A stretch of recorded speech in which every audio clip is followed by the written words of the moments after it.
এদিকে নোয়াখালীতে বৃষ্টির পানিতে ফের বন্যা পরিস্থিতি অবনতি হয়েছে। সঙ্গে যুক্ত হয়েছে উজান থেকে নেমে আসা পাহাড়ি ঢল। এতে বাড়ছে দুর্গত মানুষের দুর্ভোগ। এই বিষয়ে জানাতে দুর্গত এলাকা থেকে যুক্ত হচ্ছেন নাসিম শুভ। শুভ, জানাবেন যে শহর থেকে বন্যার পানি নামতে শুরু করেছে কিনা, এছাড়া সার্বিক পরিস্থিতি কেমন দেখছেন?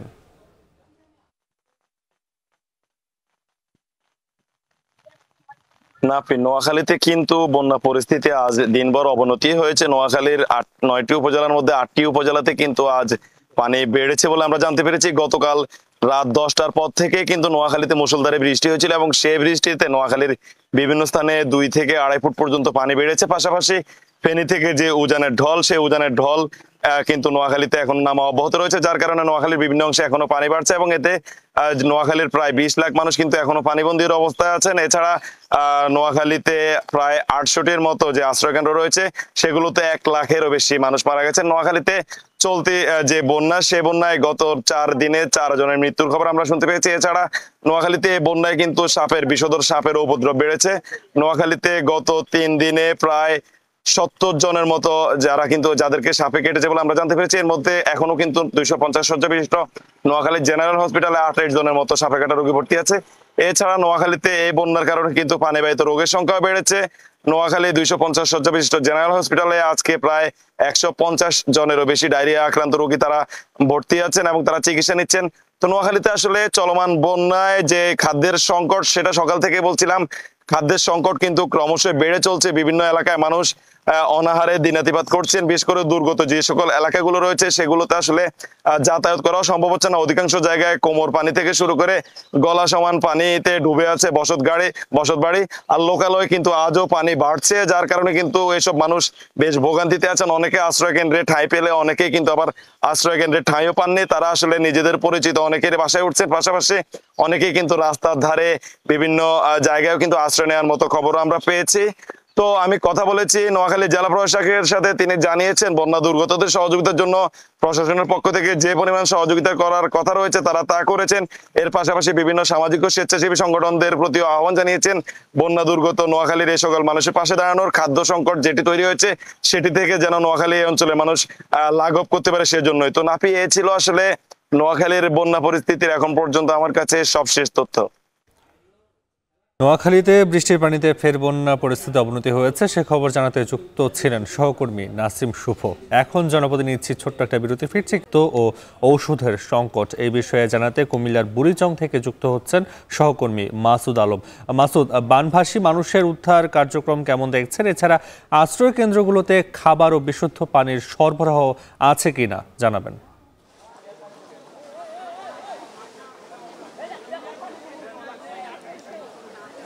নাপি, পরিস্থিতি আস্তে আস্তে কিন্তু ভয়াবহ হচ্ছে। আমরা রয়েছে কুমিল্লার বুড়িচং উপজেলায়।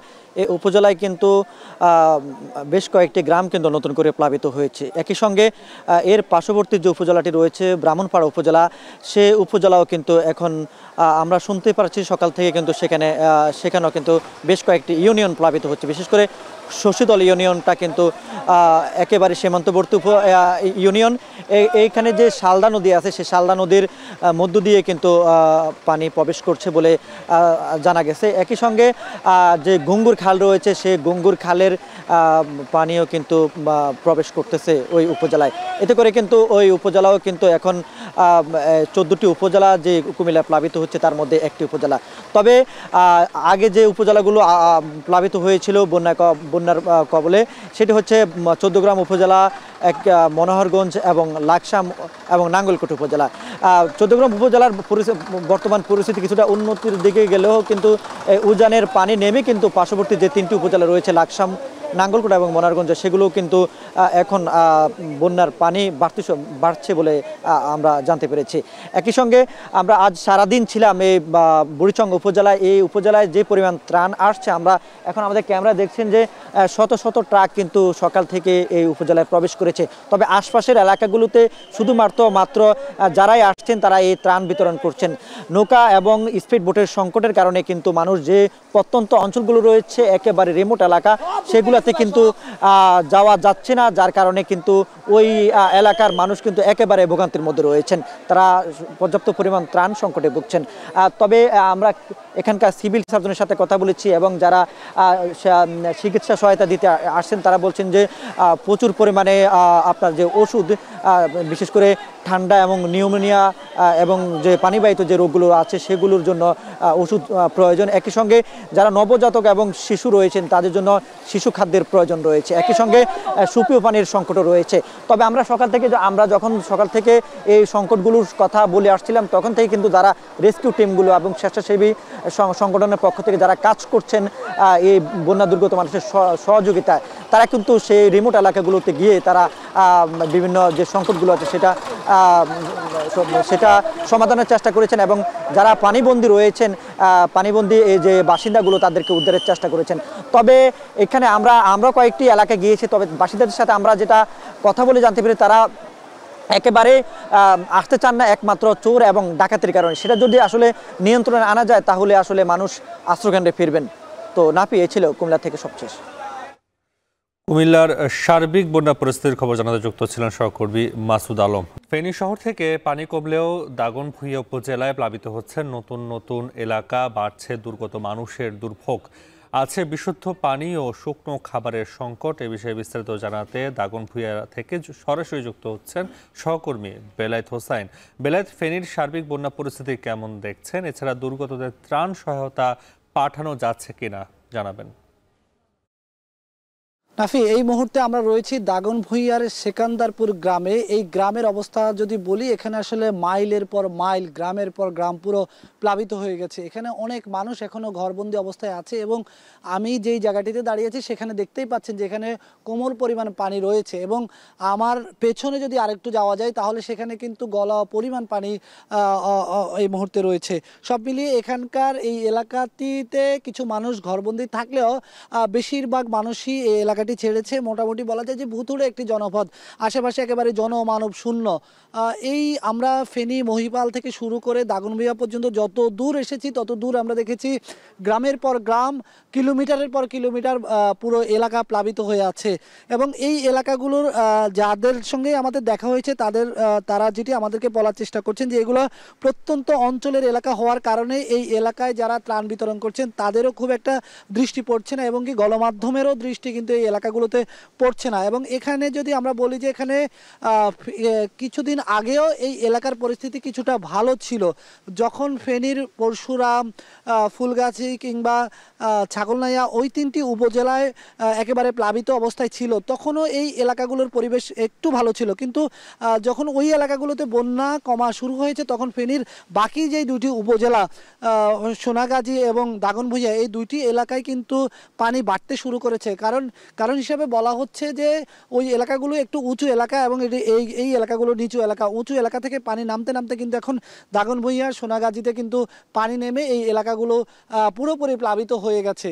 এবং এখানে কিছু দূরে আমি এই সেকান্দারপুর গ্রামের একটু পাশেই দেখেছি একটু আশ্রয় কেন্দ্র আছে, সেখানে অনেক মানুষ আশ্রয় নিয়েছেন, পাশাপাশি গবাদি পশুকেও সেখানে আশ্রয় রাখা হয়েছে। এই মুহূর্তে এখানে যারাই অবস্থান করছেন তাদের যেটি হচ্ছে তাদের যেই বিষয়টি এখানে চাওয়া যে তারা আসলে এখানে যেহেতু বিদ্যুৎ নেই এবং তারা বলছেন যে আমরা আসার পরে তারা আমাদের কাছে মোমবাতি চেয়েছেন, বিশুদ্ধ খাবার পানি চেয়েছেন, একই সঙ্গে স্যানিটেশনের একটা বড় সমস্যা রয়েছে।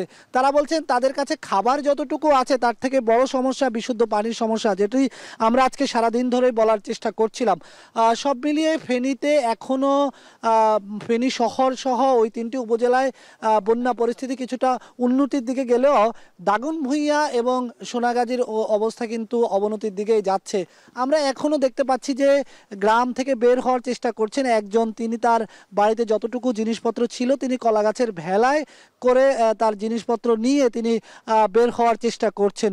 এবং এখানে আমরা যে কয়েকজনের সঙ্গে কথা বলেছি তারা অনেকেই কান্নায় ভেঙে পড়েছেন যে আসলে তাদের অবস্থা এতটাই নাজুক যে আসলে এই এলাকাগুলোতে খুব একটা ত্রাণ আসে না।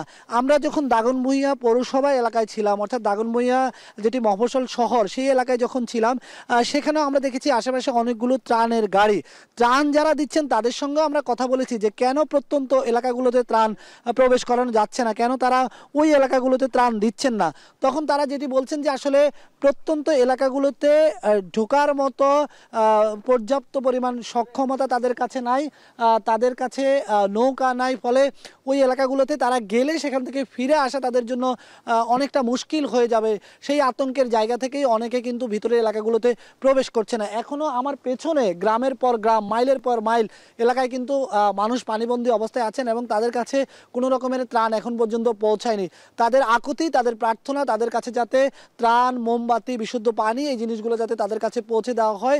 এবং আইনশৃঙ্খলা বাহিনীর সদস্যদের আমরা মহড়া দেখছি, বিশেষ করে নৌবাহিনী, সেনাবাহিনীর সদস্যরা আকাশপথে হেলিকপ্টার দিয়ে তারা মহড়া দিচ্ছেন এবং তারা ঘুরে ঘুরে দেখছেন, তারাও যথাসাধ্য চেষ্টা করছেন। কিন্তু এত পরিমাণ এলাকা প্লাবিত হয়ে গেছে যে আসলে কতটুকু নিয়ন্ত্রণে আনা যায় সব মিলিয়ে কিন্তু একটা পুরোপুরি একটা বাজে পরিস্থিতি এখানে বিরাজ করছে। তো এই ছিল ফেনীর দাগনভূঞা থেকে আমার কাছে সর্বশেষ। পরবর্তী সংবাদে আরও জানিয়ে দেওয়ার চেষ্টা করব। নাফি। ফেনীতে এখনো প্লাবিত রয়েছে অনেক এলাকা এবং সেখানে সবচেয়ে বেশি যে সংকটের কথা বলছিলেন সহকর্মী বেলায়েত হোসেন, শুকনো খাবার এবং বিশুদ্ধ খাবার পানির হয়েছে। কর্ণফুলী পানি বিদ্যুৎ কেন্দ্র বাঁধের 16টি গেট, এতে জেলা নির্মাঞ্চলে বন্যা পরিস্থিতি অনেকটাই নিয়ন্ত্রণে থাকবে বলে জানানো হয়েছে। এই বিষয়ে জানাতে কর্ণফুলী পানি বিদ্যুৎ কেন্দ্র থেকে যুক্ত হচ্ছেন সহকর্মী জিয়াউর রহমান জুয়েল। গেটগুলো থেকে কি পরিমাণ পানি বের হচ্ছে জানাবেন, এছাড়া এতে ভাটি অঞ্চলে কি প্রভাব পড়তে পারে?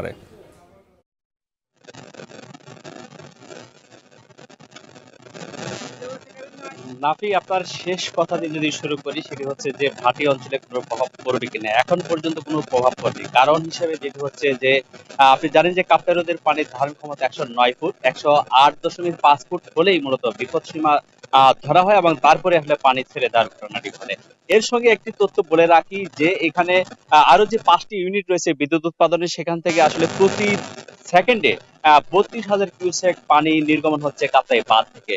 এর সঙ্গে নতুন করে শুধু আজকে 9:30টায় যখন যে 108.32 ফুট পানির উচ্চতা সকাল 8টায় তৈরি হয় এবং 9:15টার দিকে 16টি গেট মাত্র 6 ইঞ্চি উন্মুক্ত করে পানি ছেড়ে দেওয়া হয়েছিল, যেখানে প্রতি সেকেন্ডে 9,000 কিউসেক পানি নির্গমন হয়েছে। এতে খুব কোনো প্রভাবই পড়েনি আসলে এই যে কর্ণফুলী নদীতে, কারণ এই পানি কর্ণফুলী নদী হয়ে বঙ্গোপসাগরে চলে যায়।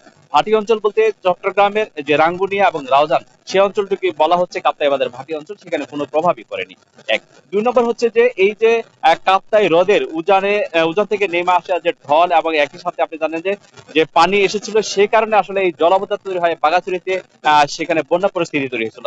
এখন যেটি হচ্ছে রাঙ্গামাটি শহরের কিছু নিম্নাঞ্চল রয়েছে, সেখানে পানি বাড়া শুরু করেছে।